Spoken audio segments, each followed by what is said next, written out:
I would say that the idea of an online humanities university is grandiose, and it may not be possible. And the reason for that is that, and as you're alluding to, we actually don't understand what the university is. We think it's lectures and exams, but it's probably not. It's certainly being together with people of your own age as you start your life. It's moving away from your household. It's establishing yourself as a credible intellect, right? It's picking a new group of peers. It's all of those things, and it isn't clear how that can be replicated online. Now, the people that I'm talking to are sophisticated enough to understand Marshall McLuhan's dictum that the medium is the message. And so I think it would be a mistake to attempt to duplicate the university online, because you can't. But so what we're concentrating on right now is not so much content but infrastructure. The question is, we want to set up a system of education online that will be autonomously self-governing and self-improving. And the content, in some sense, we're not so much interested in the content as we are interested in the process by which people who generate good content might be optimally rewarded. And that's what we want to get right.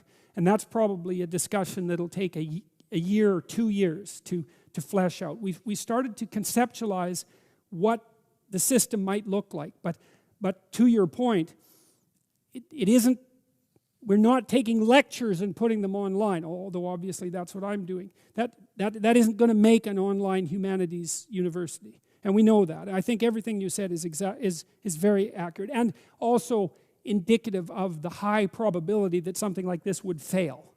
So, but you know, we're going to try to be aware of the pitfalls. We're also going to, I read this great book. I would recommend this book. It's a very funny book by a guy named John Gall. It's called Systemantics.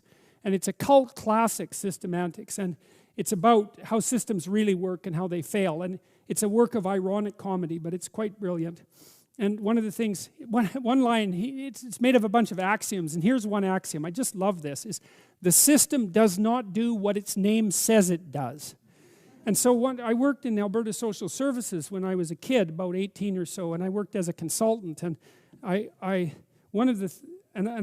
got involved in projects that were above my pay grade, I would say. And I learned a lot about how large bureaucracies functioned. And I was asked at one point to update a report that had been made the year before about what percentage of the spending of the Social Services Department actually went to the recipients of welfare and social aid in general. And the answer was, the system did not know and could not find out. And they had hired a very expensive consulting firm to answer that question the year before, and I was asked to update it, which was quite odd to begin with. But then I did. I went and looked at the consulting report, and I went into the data, and what I found was that none of it was real. But even more importantly, there was no way of knowing whether it was true or false, because the system had never been set up to calculate what percentage of its total spending actually went to the recipients of social aid. It just blew me away. And then I thought, and I was reading this book at the same time, and I thought, oh, the purpose of the Social Services Department is to employ people in the Social Services Department. And I mean, I wasn't being cynical about that. It's like charity, most charities, you know, it's like 90% overhead. So what does the charity do? It runs itself. Now, you don't want to be cynical about that, because big businesses are the same. And most, like, even if they're running at a profit, the profit is like 5%. So the business spends 95% of its time maintaining itself, you know, and it makes a bit of product and it makes a bit of profit, but most of what it does is maintain itself. So, anyways, one of the axioms in that book, that was one of them, is the system does not do what it says it does. So that's, because then you can face the system with a clear head and say, okay, well, this thing isn't doing what it says it's doing, but it's probably doing something, and the thing it's doing might be useful, but we should figure out what that thing is. So that's been really useful to me as a guide to thinking. But the other thing he said was, if you want to build a big system that works, start by building a small system that works and scale it. And we've done that, for example, with the self-authoring programs, you know, has built small-scale systems that are very robust with the hope that they'll scale, and that's the same, we'll do the same thing here, is start with a small amount of content. See if we can reward. See, what I would like to have happen is, you know, there's a lot of people out there who are pretty intensely educated, and some of them are really creative. And so imagine that there's a timeline. Imagine we'll do a humanities issue. Imagine there's a timeline, say of 1,000 years, that's scalable. Then imagine that there would be lectures associated with the timeline at different levels of resolution. So we might call for a lecture on the 3rd century AD. What happened in the 3rd century AD? You've got half an hour to explain it. You can explain it any way you want. You can use animation, you can use lecture, you can use text, you can make a movie. We don't care. What you have to do is, that's the topic, that's the time span, that's the amount of time. And then you can post it. And so we could generate content that way and let people experiment. And then we can have people review the content as part of their education. Generate questions about the content as part of their assignments. Rate the questions as part of their assignments. And rate the content. And then if we charged people, imagine you had to pay $50 a month to enroll, something like that.